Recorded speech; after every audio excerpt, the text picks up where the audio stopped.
Vina chuan guitar lesson thar kan zir ho le ha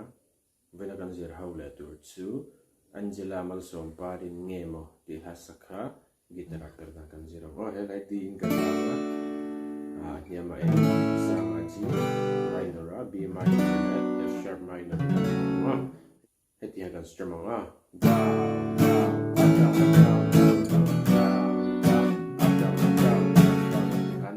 chord khata down Perhdan kan valu le che khan up down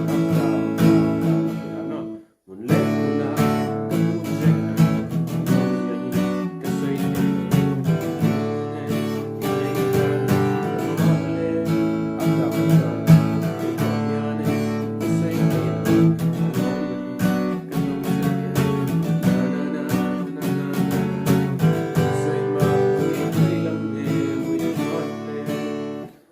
rem chan dan ang ko kan strum thei ti kha lo she don ni au ka strum dan kher lo po hian chuna bridge khan tin ka lang sak mel don ni verse